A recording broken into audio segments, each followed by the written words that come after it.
जिस सत्संग में हम आप उपस्थित हैं, यह संत मत का सत्संग है।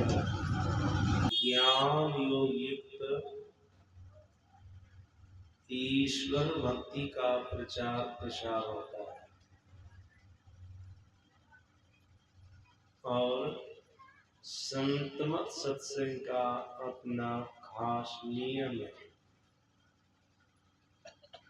कहीं भी और किसी भी अवसर पर होता है तो स्तुति प्रार्थना या स्तुति विनती के बाद सद्ग्रंथ से पाठ होता है।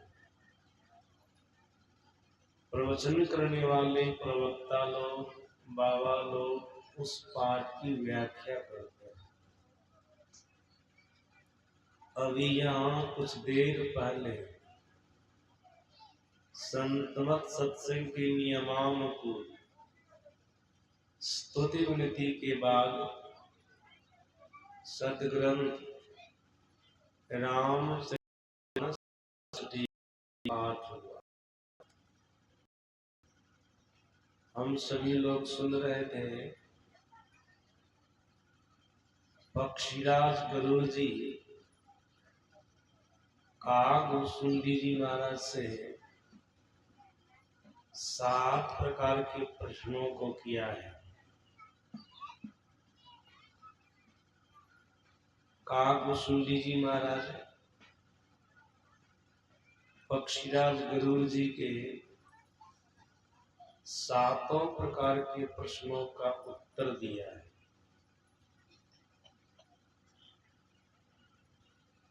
पक्षीराज गरुड़ जी के 7 प्रकार के प्रश्नों में पहला प्रश्न था 84 लाख प्रकार की योनियों में जीवात्मा के लिए सबसे उत्तम और बढ़िया कौन सा शरीर है। इस पर कागभूषुंडी जी महाराज ने पक्षीराज गरुड़ जी को कहा था,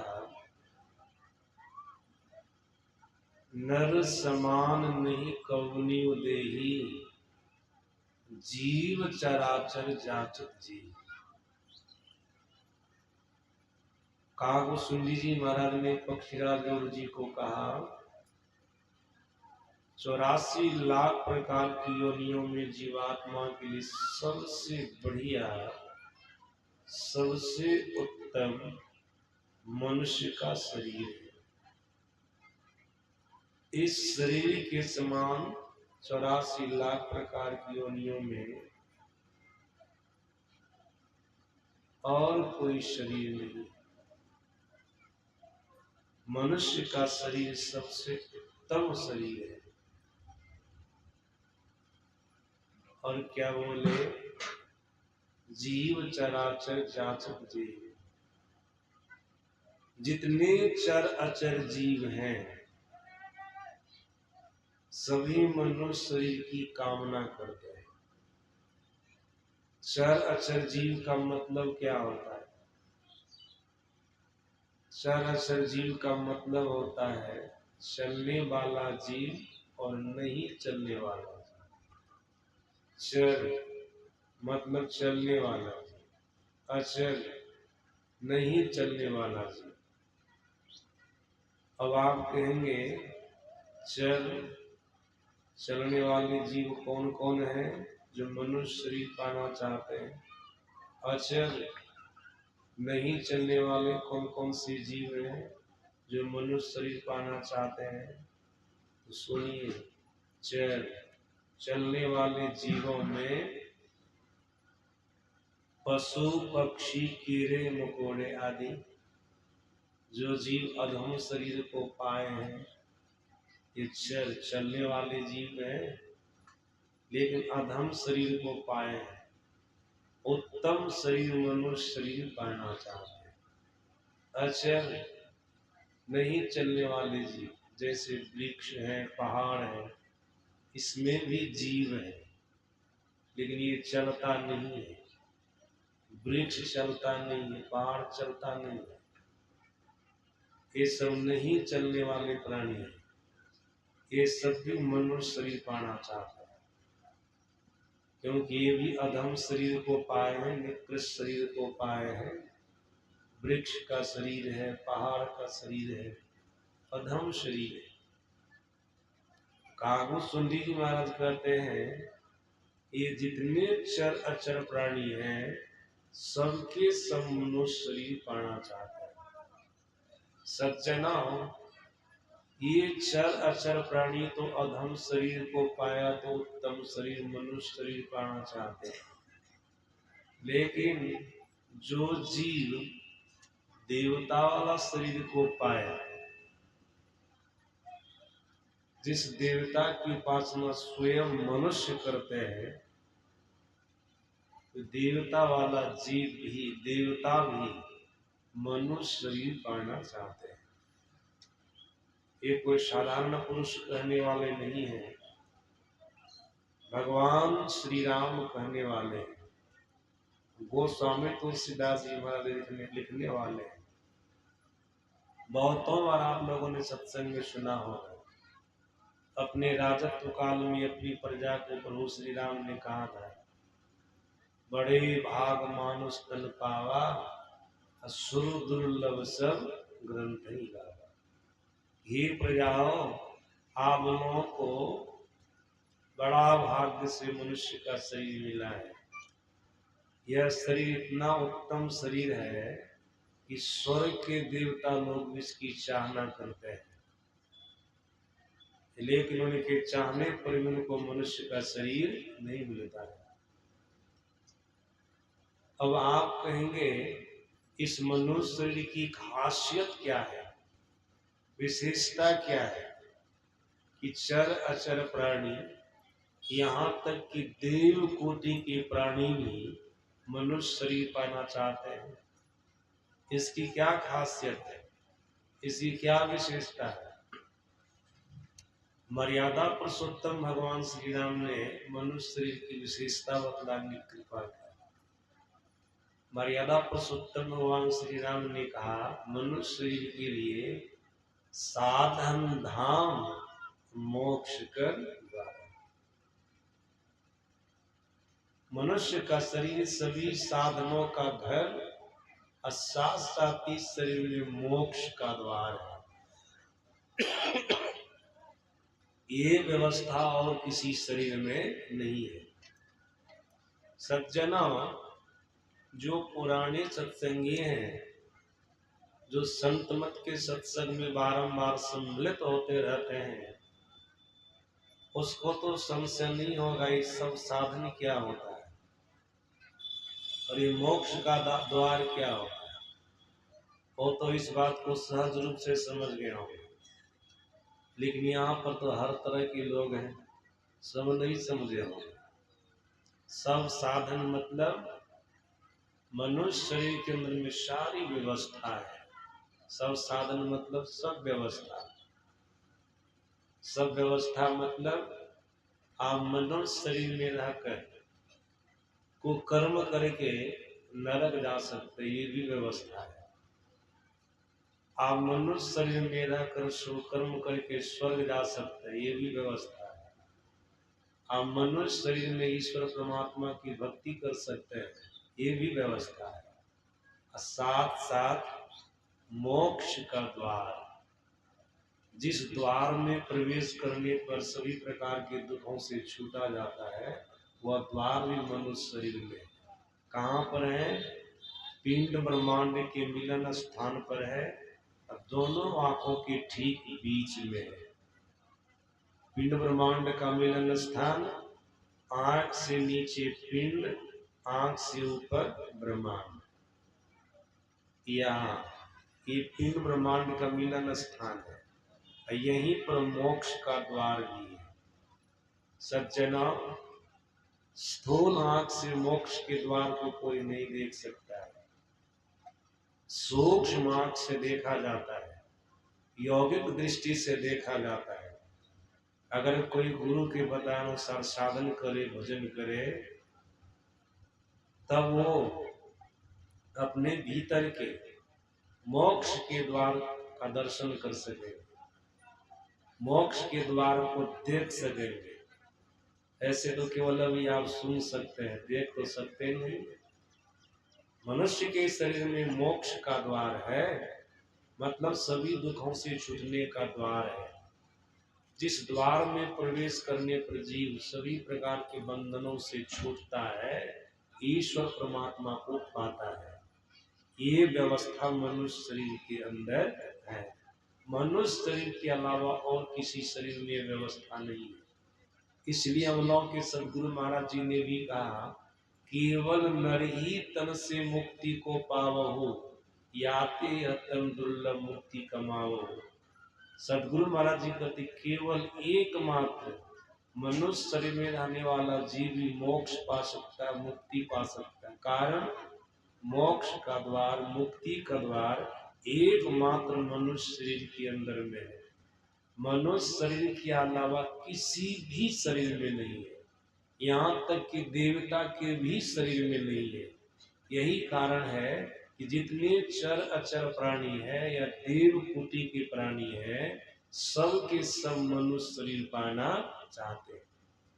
कागभूषुंडी जी महाराज से पक्षीराज गरुड़ जी ने पूछा, आप जो कह रहे हैं कि 84 लाख प्रकार की योनियों में जीवात्मा के लिए सबसे उत्तम और बढ़िया मनुष्य का शरीर है, सब इस शरीर को चाहते हैं, तो आपकी दृष्टि में इसकी विशेषता क्या है?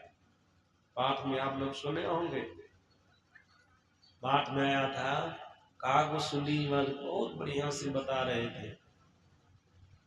स्वर्ग नरक अपवर्ग निशेनी, ज्ञान विराग भगति सुख देवी। मनुष्य शरीर के अंदर स्वर्ग में जाने की सीढ़ी है, मनुष्य शरीर के अंदर नरक में जाने की सीढ़ी है, मनुष्य शरीर के अंदर अपवर्ग में जाने की सीढ़ी है।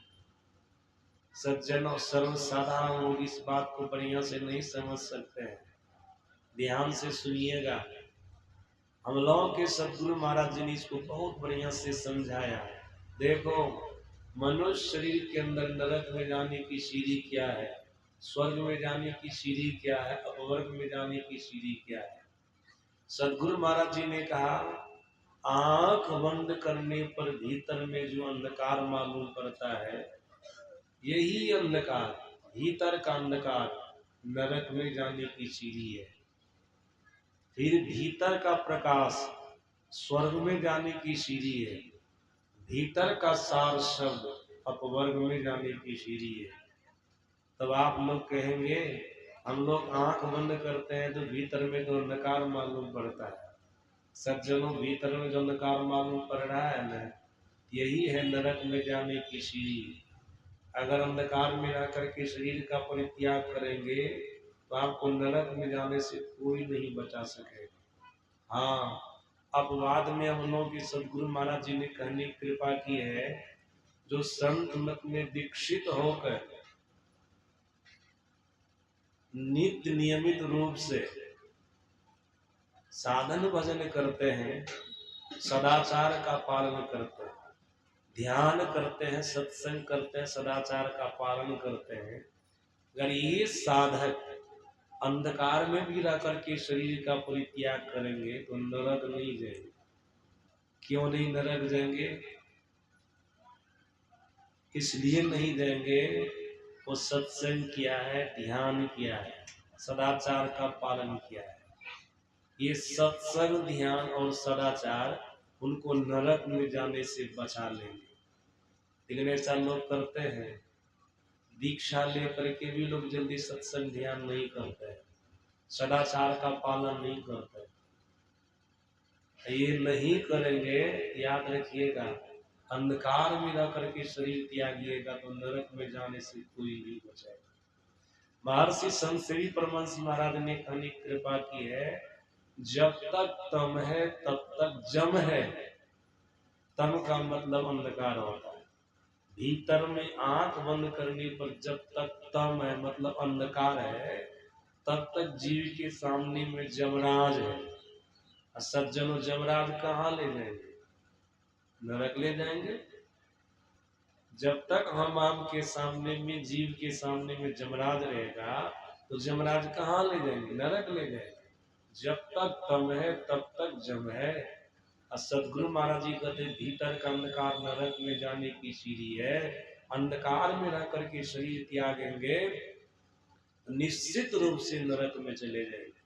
सज्जनों, अब आप कहेंगे क्या कारण है कि सदगुरु महाराज जी ने भीतर के अंधकार को नरक में जाने की सीढ़ी का? गुरु महाराज जी ने कहा भीतर का अंधकार अज्ञानता का प्रतीक है। जब तक जीव अंधकार देखता रहता तब तक अज्ञानी बना रहता है, और अज्ञानी जीव से भूल भरम पाप कर्म होता ही रहता है। जैसा कि संत राधा स्वामी जी महाराज ने कहा, इस नगरी में तिमिर समाना भूल भरम हर बार, खोज करो अंतर उजियारी छोड़ चलो नौ द्वार। संत राधा स्वामी जी महाराज कहते इस नगरी में, मतलब मनुष्य शरीर रूप नगर में तिमिर समाना, तिमिर का मतलब और अंधकार, तिमिर समाना तो भूल भरम हर बार। जब तक अंधकार रहेगा तो भूल भरम हर बार होता रहेगा, पाप कर्म होता रहेगा, नीच कर्म होता रहेगा। सज्जना, जो पाप कर्म करेगा, नीच कर्म करेगा, वो मरेगा तो कहाँ जाएगा? नरक ही न जाएगा। इसलिए सदगुरु महाराज जी भीतर के अंधकार को नरक में जाने की सीढ़ी कहा है। जब तक अंधकार रहता है भीतर में तब तक जीव अज्ञानी बना रहता है, अनेक प्रकार की भूलें करता रहता है, पाप कर्म करता रहता है, नीच कर्म करता रहता है, स्वाभाविक रूप से नरक चला जाता है। फिर सदगुरु महाराज जी कहते भीतर का प्रकाश स्वर्ग में जाने की सीढ़ी है। भीतर में प्रकाश तो कोई नहीं देख रहे हैं। अभी हम लोग यहाँ पर जितने आदमी हैं, आंख बंद करेंगे तो कौन आदमी प्रकाश देखेंगे? एक बार बंद करके देखिएगा, और कोई कहिए कि हम प्रकाश देख रहे हैं, अगर कह दीजिएगा ना झूठ मूठ तो परीक्षा लेने भी आता है ना, तुरंत परीक्षा भी ले लेंगे, तुरंत भेद खुल जाएगा। क्योंकि प्रकाश प्राप्त साधक के लिए कोई बात छिपी हुई नहीं रहती है, वे सबके मन की बात को जान जाते हैं। उनके सामने में कोई पर्दा नहीं होता, कोई दीवार नहीं होता है। सज्जना, वे स्वर्ग की बात को कह सकते हैं, ब्रह्मलोक वैकुंठ लोक की बात कर सकते हैं। संपूर्ण पृथ्वी पर कहाँ क्या हो रहा है सभी जगहों की बात को कह सकते हैं। आप लोग तो पता ही होगा, व्यास देव जी महाराज ने संजय को, जो धृतराष्ट्र के मंत्री थे, दिव्य दृष्टि प्रदान किया था।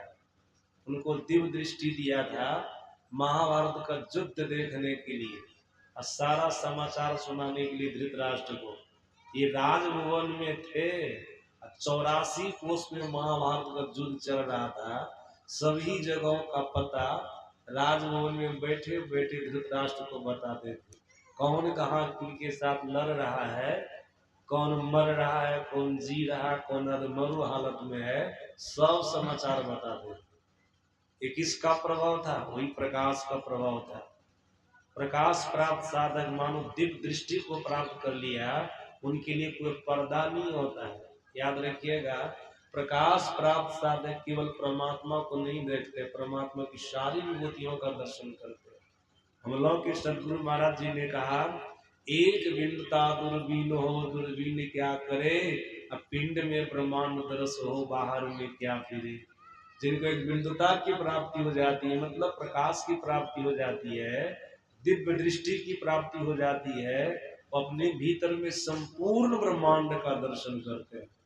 उनके लिए कोई बात छिपी हुई नहीं रहती, सब कुछ देखते हैं, संपूर्ण ब्रह्मांड का दर्शन करते हैं। ये प्रकाश की विशेषता है। सदगुरु महाराज जी कहते हैं भीतर का प्रकाश स्वर्ग में जाने की सीढ़ी है, लेकिन भीतर में प्रकाश है नहीं। तब आप कहेंगे भीतर में प्रकाश होता है। सज्जनों, याद रखिएगा, जो संत मत की तीसरी साधना करता है, मानस जब मानस ध्यान के बाद दृष्टि योग का साधन करता है, वे साधक जब इस साधन में सफल हो जाते हैं तब अपने भीतर में प्रकाश देखते हैं। तो संत मत की तीसरी साधना में दृष्टियोग के साधन में सफल हो जाते हैं, वे साधक अपने भीतर में प्रकाश देखते हैं। तो सज्जना, दृष्टियोग का साधन अपने मन से नहीं किया जाता है, दीक्षा लेकर के किया जाता है। वैसे सदगुरु महाराज जी ने थोड़ा संकेत बताया है, संकेत सुनकर के आप अपने मन से करने नहीं लग जाइएगा। ऐसे में क्या होगा, हो सकता है आपकी आंख खराब हो जाए। जो दीक्षा लेकर के करते लोगों को पूरा पूरा पता होता है कि हमको दृष्टियोग का साधन कैसे करना है। हम लोगों के सदगुरु महाराज जी ने कहा, दो नयन बीचों बीच सन्मुख एक टक देखत रहो, आप युवा बिंदु जल के पट गिरा निरखत रहो। सदगुरु महाराज जी ने कहा, दोनों आंखों के ठीक बीचों बीच, जहां पर गुरुदेव ने देखने के लिए कहा दीक्षा के समय में, वहां पर देखते रहो। जिस तरह से देखने के लिए कहा उस तरह से देखते रहो, तो होगा क्या, आप युवा बिंदु जल के, अपने आप आपको भीतर में बिंदु झलकेगा। कौन सा बिंदु झलकेगा? सफेद बिंदु झलकेगा। अभी हम आप आंख बंद करते हैं ना, तो काला काला बिंदु झलकता है, अंधकार झलकता है। जब इसको पार करेंगे तो सफेद सफेद बिंदु झलकेगा, मतलब प्रकाश दिखेगा, प्रकाश दिखेगा। सज्जनों, जो संत मत की तीसरी साधना करता है, इसमें सफल हो जाता है, वो अपने भीतर में प्रकाश देखता है। हम लोगों के सदगुरु महाराज जी ने कहा, हमको हमारे गुरुदेव ने जिस तरह से भीतर में देखने के लिए कहा था उस तरह से देखा, और इस साधन में जब सफल हो गया, हमारे भीतर में प्रकाश हुआ। सदगुरु महाराज जी की वाणी को पढ़िए। गुरु महाराज जी ने कहा, सुखमनिया में मूरी नजर लागी, अगल बगल कहीं दृष्टि न डोले, सन्मुख बिंदु पकड़ लागी। तो हुआ क्या, ब्रह्म ज्योति खुल गई अंदर में, अनिशी अंधियारी हदस भागी, सुखमनिया में मूरी नजर लागी। सदगुरु महाराज जी कहते, सुखमना में मेरी नजर लग गई, हीरा और पिंगला, गंगा और जमुना, सुखमना सरस्वती में जाकर के मिल गई। तो हुआ क्या, ब्रह्म ज्योति की प्राप्ति हो गई, ब्रह्म प्रकाश की प्राप्ति हो गई, ब्रह्म प्रकाश की प्राप्ति हो गई। सदगुरु महाराज जी बोल रहे हैं। और सज्जना, जब सदगुरु महाराज जी को ब्रह्म ज्योति की प्राप्ति हो गई, ब्रह्म प्रकाश की प्राप्ति हो गई, और उन्हीं की साधना हम लोग सीखे हैं। अगर हम आप भी मन योग पूर्वक करेंगे तो हम आपको ब्रह्म ज्योति की प्राप्ति नहीं होगी, ब्रह्म प्रकाश की प्राप्ति नहीं होगी, होगी करेंगे तब, वैसे नहीं। भीतर में प्रकाश, अगर भीतर में प्रकाश हो जाए, याद रखिएगा, परमात्मा की सारी विभूतियों का दर्शन तो होगा ही, साथ साथ ये भीतर का प्रकाश स्वर्ग में जाने की सीढ़ी है। प्रकाश प्राप्त साधक जब स्वर्ग जाता है ना, तो वहां के विशाल सुख को भोग कर धरती पर जब आता है, तो पवित्र श्रीमान कुल में उनका जन्म होता है, या योगी कुल में उनका जन्म होता है, उनको मनुष्य का शरीर मिलता है, जो प्रकाश में जाकर के शरीर का परित्याग करता है। और याद रखिएगा, जो अंधकार में रहकर के शरीर का परित्याग करता है, अगर बहुत सारे पुण्य कर्मों को किया है तो स्वर्ग जाएगा, वहां के सुख को भोगेगा। लेकिन जब पूर्ण क्षीण हो जाएगा, तो पूर्ण क्षीण सोई देव स्वर्ग से नरक में आवे, वो नरक में चला जाएगा, विविध प्रकार की योनियों में चला जाएगा, उनको मनुष्य का शरीर नहीं मिलेगा। प्रकाश प्राप्त साधक अगर शरीर का परित्याग करता है तो स्वर्ग जाता है, वहां के विशाल सुख को भोगता है, धरती पर आता है तो मनुष्य का शरीर मिलता है, पवित्र श्रीमान कुल में उनका जन्म होता है, योगी कुल में उनका जन्म होता है, बची हुई साधना को गुरु से सीख कर करता है, उस साधना में पूर्णता को प्राप्त करता है, प्रभु को प्राप्त करता है, परमात्मा को प्राप्त करता है, और अपना परम कल्याण बना लेता है।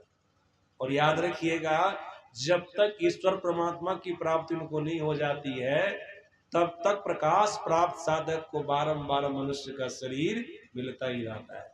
वो 84 में नहीं जाता है, मनुष्य शरीर से नीचे नहीं गिरता है।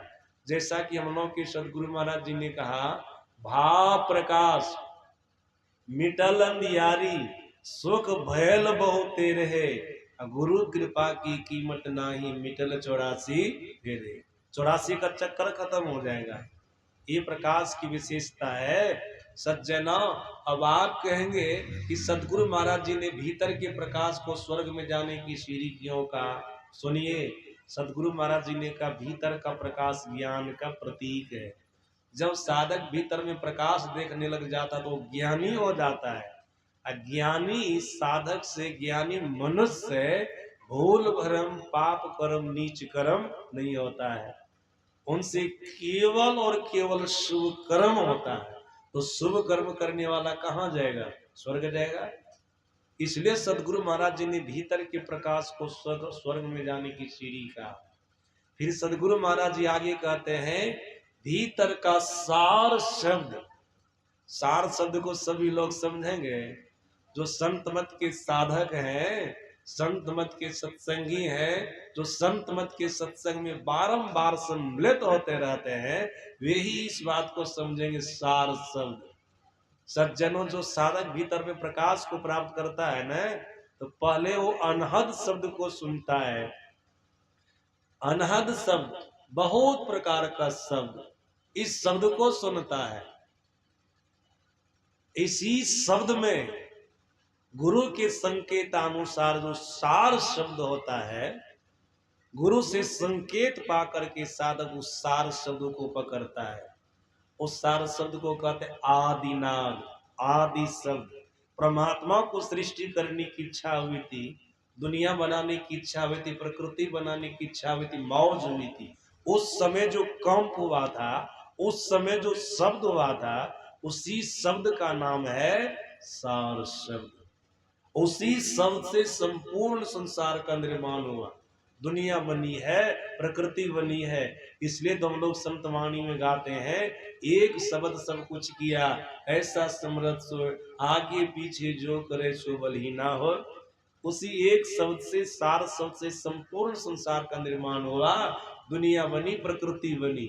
सज्जना, जब प्रकाश प्राप्त कर लेता है साधक, तो पहले अनहद नादों को सुनता है। उसी अनहद नादों में गुरु के संकेतानुसार सार शब्द को खोजता है, जिस शब्द से कि संपूर्ण संसार का निर्माण हुआ। सदगुरु महाराज जी कहते वो शब्द अपवर्ग में जाने की सीढ़ी है। अपवर्ग मतलब मोक्ष, परमात्मा का धाम, जिस धाम में जाने पर जीव का पतन नहीं होता है, जीव जन्म मरण के चक्र से छूट जाता है, उस धाम में जाने की सीढ़ी सार शब्द है। सार शब्द है। सज्जन, ये व्यवस्था मनुष्य शरीर में है। नरक में जाने की सीढ़ी, स्वर्ग में जाने की सीढ़ी, अपवर्ग में जाने की सीढ़ी, ये व्यवस्था मनुष्य शरीर के अंदर में है। इसलिए 84 लाख प्रकार की योनियों में पड़े हुए जीवात्मा मनुष्य शरीर की चाहना करते हैं कि मनुष्य शरीर हमें प्राप्त होता है ना, नरक वाली सीढ़ी का परित्याग करके स्वर्ग वाली सीढ़ी पर चढ़ते, फिर उससे भी निकल करके अपवर्ग वाली सीढ़ी पर चढ़ते, जिससे हमारा परम कल्याण हो जाता। ये व्यवस्था मनुष्य शरीर के अंदर में है। और क्या कहा? ज्ञान विराग भगति सुख देंगे। आप इसी मनुष्य शरीर में रह करके ज्ञान हासिल कर सकते हैं, आध्यात्मिक ज्ञान हासिल कर सकते हैं। ज्ञानान मोक्ष वापनोति, जिस ज्ञान से आपको मोक्ष मिलेंगे, मुक्ति मिलेगी, वह ज्ञान आप मनुष्य शरीर में रह करके हासिल कर सकते हैं। वैराग्य भी होगा तो मनुष्य शरीर में ही होगा। इतिहास को पढ़िए, पुराण को पढ़िए, आपको पता चलेगा प्राचीन काल के राजे महाराजाओं को संसार के विषयों से, प्रपंचों से विरक्ति हुई, सबके सब मनुष्य। मनुष्य को वैराग्य होता है, मनुष्य के अलावा किसी को वैराग्य होता है? पशु पक्षी कीड़ा मकोड़ा को नहीं। और याद रखिएगा, जब तक मनुष्य के अंदर में विरक्ति नहीं आवेगी, तब तक मनुष्य भजन नहीं कर सकता है, ईश्वर परमात्मा की उपासना नहीं कर सकता है। और उपासना भी किस शरीर में होगी? भक्ति भी किस शरीर में होगी? मनुष्य शरीर के अंदर। ज्ञान विराग भगति सुख देनी, ये सारी व्यवस्थाएं मनुष्य शरीर के अंदर है। मतलब जीव के कल्याण के लिए जितनी सामग्री होनी चाहिए वो मनुष्य शरीर के अंदर में है। मनुष्य शरीर के अलावा आप किसी भी शरीर में रहेंगे तो आप अपना कल्याण नहीं बना सकते हैं। मनुष्य शरीर में रह करके आप अपना कल्याण बना सकते हैं। आप जन्म मरण के चक्र से छूट सकते हैं, आवागमन के चक्र से छूट सकते हैं, ईश्वर परमात्मा की भक्ति करके। मनुष्य शरीर के अलावा और किसी शरीर में व्यवस्था नहीं है। इसलिए कहा कि सुन्नी जी महाराज ने पक्षीराज गरुड़ जी को कहा, नर समान नहीं कवनी देही, जीव चराचर जात जेहि। आगे क्या कहा, सो तनुधरि हरि भजहि न जे नर, होई विषय रत मंद मंद तर। बोले ऐसे उत्तम शरीर को पाकर जो मनुष्य अपने आप को संसार के विषयों में लगाता, संसार के भोगों में लगाता है, बोले वो नीच से भी नीच है, नीच से भी नीच है। सज्जन, हम लोग नीच किसको कहते हैं? जो गलत काम करते हैं। कहते आदमी तो नीच है, दिन रात गलती काम करते रहता है, ऐसे कह देते हैं ना। काग सुनी महाराज कहते हैं, जो ऐसे उत्तम शरीर को पा करके भगवान का भजन नहीं किया, अपना भला नहीं किया, जिस शरीर की कामना सभी जीव करते हैं वो शरीर को मिला और अपने आप को संसार के विषयों में लगा करके रखा, प्रपंचों में लगा के रखा, वो नीच से भी नीच है। ऐसे नीच को दोबारा मनुष्य का शरीर मिलने वाला नहीं है। संत कबीर साहब ने कहा, लक 84 भरम के पांव पर अटके आए, अब की पासा ना पड़ा तो फिर 84 जाए, फिर 84 चले जाएंगे। मतलब पशु पक्षी कीड़े मकोड़े के शरीर में चले जाएंगे, वृक्ष पहाड़ के शरीर में चले जाएंगे। और सज्जना, दोबारा फिर आपको मनुष्य का शरीर कब मिलेगा? जब 2 अरब बरस बीत जाएगा। इस बीच में आप अनेक प्रकार के दुखों को भोगते रहिए, अनेक प्रकार के कष्टों को भोगते रहिए, जन्म मरण के चक्र में पड़े रहिए। 2 अरब बरस बीतेगा तब आपको दोबारा फिर मनुष्य का शरीर मिलेगा, अवसर मिलेगा। अगर उसमें भी फिर चूक गए, वजह नहीं किए ना, तो फिर 84 में ही चले जाएंगे, फिर 2 अरब वर्षों तक के लिए चले जाएंगे। इसलिए हम सभी लोगों को सावधानी बरतनी चाहिए। अभी हम आपको मनुष्य का शरीर मिला हुआ है, अवसर मिला हुआ है, इस शरीर मिला करके हम आप भजन करके अपना परम कल्याण बना सकते हैं। सज्जन, आगे काग सुन्नी जी महाराज से पक्षीराज गरुड़ जी ने पूछा था एक दूसरा प्रश्न, सबसे बड़ा दुख क्या है? सबसे बड़ा दुख क्या है? इस प्रकार सुन्नी जी महाराज ने बहुत सटीक जवाब दिया था पक्षीराज गरुड़ जी को, नहीं दरिद्र सम जग दुख माही। इस संसार में दरिद्र होने के समान और कोई दुख नहीं है। इस सबसे बड़ा दुख है जीवन में दरिद्र हो जाना। सज्जनों, वैसे हम लोगों के सदगुरु महाराज जी ने सबसे बड़ा दुख के लिए कहा आवागमन। आवागमन सम दुख दूजा है नहीं जग में कोई। गुरु महाराज जी जन्मने और मरने के समय के दुख का वर्णन किया है, ये सबसे बड़ा दुख है। काग सुनी महाराज जीवन काल के दुख का वर्णन किया है। अगर कोई जन्म लिया है, दरिद्र घर में जन्म लिया है, कंगाल घर में जन्म लिया है, दरिद्र होकर के संसार में आया है, बोले इसके समान और कोई दुख नहीं है। देखते ना दरिद्र आदमी को, कंगाल आदमी को, सभी चीजों के लिए मोहताज रहता है, सभी चीजों के लिए। बढ़िया से भोजन नहीं मिलता है, किसी अमीर आदमी को बढ़िया से भोजन करते हुए देख लेता है, काजू किशमिश खाते हुए देख लेता है, फल फ्रूट खाते हुए देख लेता है, उसकी जिह्वा से पानी गिरने लग जाता है।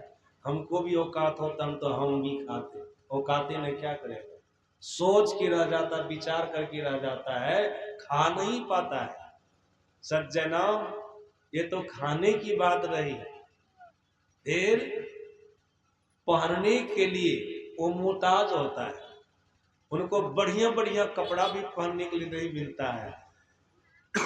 अमीर लोगों को बढ़िया बढ़िया कपड़ा पहनते हुए देख करके उनके मन में होता, हमारे साथ भी पैसा रहता, हमारे पास में भी पैसा रहता, रुपया रहता, तो हम भी बढ़िया बढ़िया कपड़ा पहनते।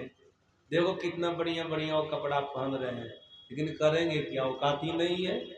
सोच के भी वो नहीं कर सकता, बढ़िया कपड़ा नहीं पहन सकता है। बड़े बड़े लोगों को, धनाढ्य लोगों को बढ़िया बढ़िया गाड़ी पर चढ़ते हुए देख करके उनके मन में होता हमारे पास भी औकात रहता, संपत्ति रहती तो हम भी गाड़ी पर चढ़ते। हर चीज के लिए वो मोहताज रहता है। सज्जनों, अमीर लोगों को बढ़िया बढ़िया महल में देख करके दरिद्र लोगों के मन में होता है अगर हमारे पास भी संपत्ति रहती, धन रहता, हम भी बढ़िया मकान बना करके बढ़िया घर में रहते।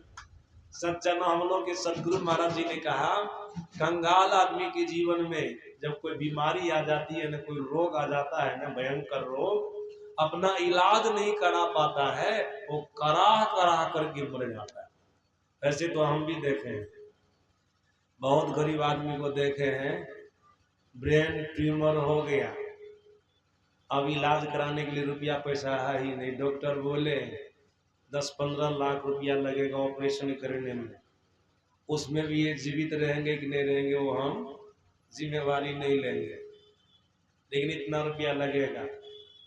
सज्जन, अमीर आदमी होते तो इलाज करा लेते, चलो 10-15 लाख रुपया गया तो गया, क्या होगा, इलाज तो हो जाएगा ना। ऐसे भी ट्यूमर है तो इनको कष्ट हो ही रहा है, जिंदा रह करके क्या होगा, इलाज हो जाएगा, ऑपरेशन हो जाएगा, जीवित हो जाएंगे तो ठीक है, और नहीं तो मर गए तो ठीक है। कष्ट में तो है ही है, डॉक्टर लिखवा लेते हैं, जिनका ऑपरेशन होता है लिखवा लेते हैं उनके परिवार वालों से कि मर भी जाएगा तो इसका हम ठेका नहीं लिए। सज्जनों, ये गरीब आदमी इलाज नहीं करा पाता है, कड़ा कड़ा करके मर जाता है, लेकिन इलाज नहीं करा पाता है। साधारण रोग भी हो जाए, साधारण बीमारी भी हो जाए, उनके पास उतना औकात नहीं इलाज करा सके, इलाज करा सके, ऐसे करा करा करके मर जाते हैं। मतलब दरिद्र आदमी को संसार में हर तरह का दुख होता, हर तरह की तकलीफ होती है, हर तरह का कष्ट होता है। एक बार हम IGMS में गए थे, मेरी माँ बीमार थी, वहां पर देखने के लिए देखा था जो अमीर आदमी धनाढ्य लोग हैं AC कमरा लेकर के वहां पर आराम से अपने रोगियों का इलाज करवा रहे हैं, डॉक्टर को वहीं पर बुला लेते थे, डॉक्टर वहीं आ जाते थे। जो गरीब आदमी है जनरल वार्ड में पड़ा हुआ था, कितना चिल्लाता था तब भी डॉक्टर नहीं आते, डॉक्टर के पास उनका आदमी जाता था, अब बताता था प्रॉब्लम की, प्रॉब्लम अभी हो रहा है, तो वहां से दवाई लिख देते थे डॉक्टर साहब, तब फिर दवाई ला के दे दे, आते नहीं थे जल्दी देखने के लिए, सवेरे सवेरे एक बार आते थे, उसके बाद फिर काहे डॉक्टर आएंगे। लेकिन अमीर आदमी जो वहां पर AC कमरा में है ना, डॉक्टर वहीं पहुंच जाते थे, क्यों पहुंच जाते थे, पैसा तो पैसा के बल पर ना देते, वैसे आ जाते थे। वैसे आने के बाद गरीब के पास नहीं जाते, गरीब के पास नहीं अमीर के पास जाते थे, उनके पास में धन था, धन है, संपत्ति है, जाते हैं उनके पास। गरीब आदमी के पास कुछ नहीं, कड़ा कड़ा करके मर जाते हैं। तो सज्जना, काग सुनिज महाराज कहते नहीं, दरिद्र समझक दुख माही, इस संसार में दरिद्र होने के समान और कोई दुख नहीं है। सज्जना, थोड़ा सा इस बात पर विचार करना है, मनुष्य दरिद्र होता है क्यों, मनुष्य कंगाल होता है क्यों। शास्त्र कहता, महापुरुष कहते हैं, जो मनुष्य अपने जीवन काल में धर्म के नाम पर दान नहीं करता है, वो मरता है तो दरिद्र होता है, मरता है तो दरिद्र होता है। आज संसार में कोई धनवान आदमी है तो ऐसे नहीं है, अपने पिछले जन्म में दान पुण्य किया था धर्म के नाम पर, इसलिए इस जन्म में धनवान बन करके है, धनवान बन करके है। लेकिन जो धर्म के नाम पर आलस किया था, दान पुण्य नहीं किया था, कंजूसी पर दिखाया था, अरे क्या करेंगे, ऐसे साधु महात्मा लोग बोलते रहते हैं, अपना लेने के लिए बोलते रहते हैं। सज्जन, ऐसा सोच सोच करके जो धर्म के नाम पर दान नहीं करता है ना, जब वो मरता है तो अगला जन्म वो दलिद्र होता है। संसार में जितने दलिद्र को देखते हैं ना, कंगाल आदमी को, सब वही है, पिछले जन्म में धर्म के नाम पर दान नहीं किया था, इस जन्म में दरिद्र हो गया, कंगाल हो गया। सज्जनों, जो पिछले जन्म में दान किया था, आज वो धनवान बन करके बैठा है। चाणक्य ने कहा, दारिद्र नाशनम दानम, दान क्या है, वो दरिद्रता को नाश कर देता है, दारिद्र नाशनम दानम। सज्जनों, अभी अगर कोई दरिद्र आदमी अपने औकात के अनुसार धर्म के नाम पर दान करना प्रारंभ कर दे, देखिएगा कुछ ही समय के बाद उनके जीवन से दरिद्री जाने लग जाएगी, उनकी दरिद्रता जाने लग जाएगी। सज्जनों, कोई अमीर आदमी अगर दान करेगा उनके जीवन में कभी दरिद्रता नहीं आवेगी।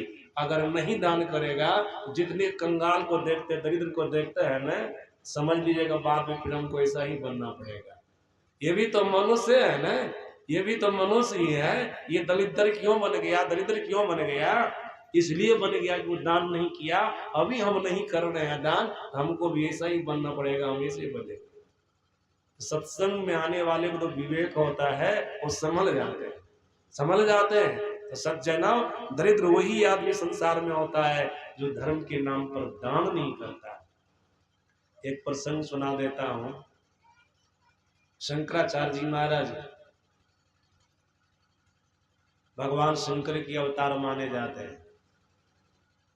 ये भिक्षा मांग करके खाते थे। एक बार एक गरीबीन बुढ़िया के यहाँ भिक्षा मांगने गए, जो सरकारी जमीन में झोपड़ी बना करके रहती थी, भीख मांग करके खाती थी, उनके यहाँ भिक्षा मांगने गए। संजोग से जिस समय भिक्षा मांगने गए ना, उस समय बुढ़िया की कुटिया लगी हुई थी, फाटक लगा हुआ था। शंकराचार्य जी महाराज भिक्षा की टेर लगाए, भिक्षाम देही भिक्षाम देही भिक्षाम देही। वो बूढ़ी माता कुटिया के अंदर से कहती है, महात्मा जी, हमको आपको देने के लिए कुछ भी धन नहीं है, रुपया पैसा नहीं है, हम आपको कुछ नहीं दे सकते। मैं स्वयं गरीबी में हूँ, दरिद्र हूँ, भीख मांग करके खाती हूँ, सरकारी जमीन में झोपड़ी बना करके रहती हूँ, हमारे पास आपको देने के लिए कुछ भी नहीं है। और तो और देखिए, 7 दिनों से मैं बीमार पड़ी हुई हूँ,